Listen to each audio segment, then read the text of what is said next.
Moving right along with Chapter 8, we have, and you'll be glad this is the first of the last two concepts we need to talk about, is the idea of the enum type, or the enumerated type. For page numbers, this starts on 531, and it actually continues for 1,000 pages, but only because they're looking to get paid by the word. So we can cover this with a lot more specificity, I think, than the textbook and its meandering kind of a description here.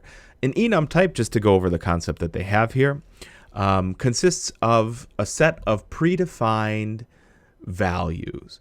And what I'll tell you is those predefined values have use to you as a developer in a way that we don't have a numeric use necessarily that we can do in Java. So they are similar to an array almost in that they consist of a set of homogenized data, so they all refer back to the same thing.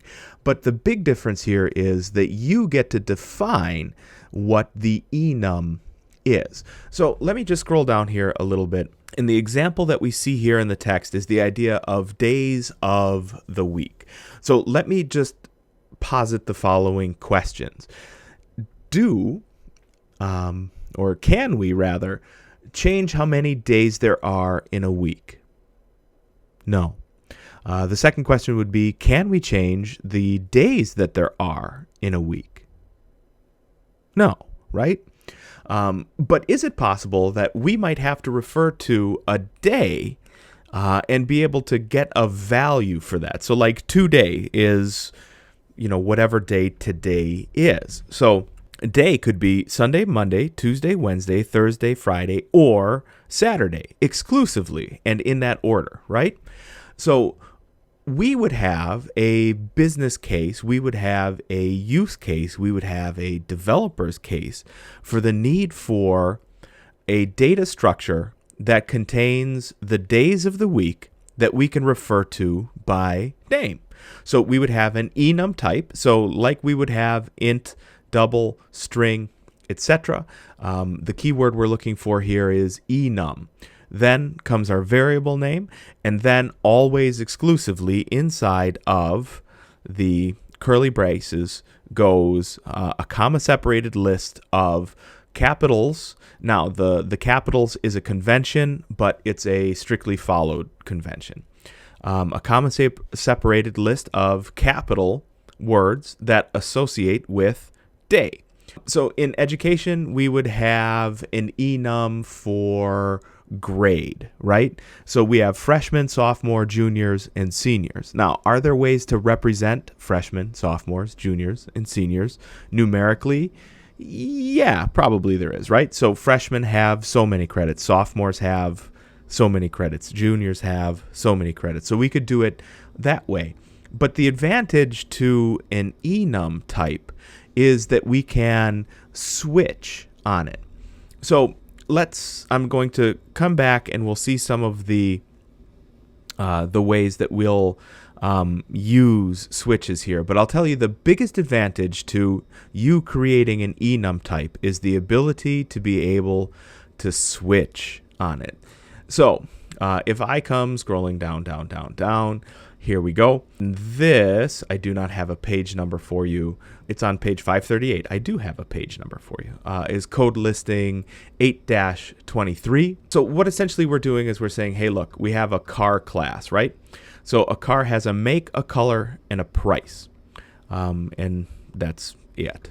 And historically, if we were to have an array, right? An array of strings, and those strings would be the names of our car manufacturers. We would have Porsche, Ferrari, Jaguar, and I'm not sure where that car was made. We would have, an else case. If we were using an array, the challenge there would be we would have to have a small block of code that takes the index of our array and assigns it to a value, and then we can switch based on that value. So we could say if your car.getMake equals Porsche, then val equals 1. If your car.getMake equals Ferrari, then val equals 2. And then when we switch here, we could switch on val, case 1, case 2, case 3, case 4. But that makes us do extra work. Here, as long as we have an enum type, which we do for car, so we have as part of the declarations for the car class, we have that enum type. So here, we can actually switch based on that.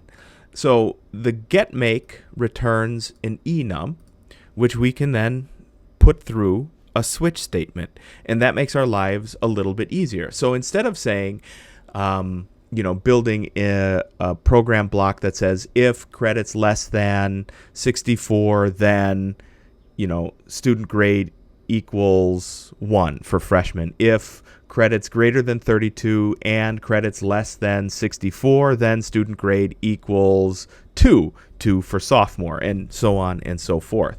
This would be easier because I could say case freshman, case sophomore, case junior, etc.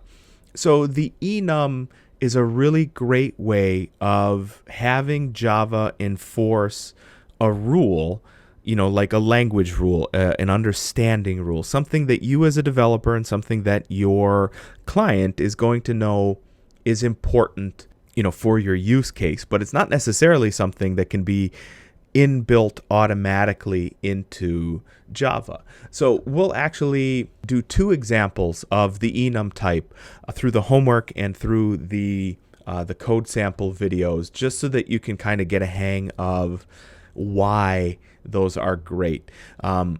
Really, I've worked with this before. I've worked with dozens of other instructors before. I've worked with hundreds of different companies before that all say that students in the beginning struggle with the idea of the enum.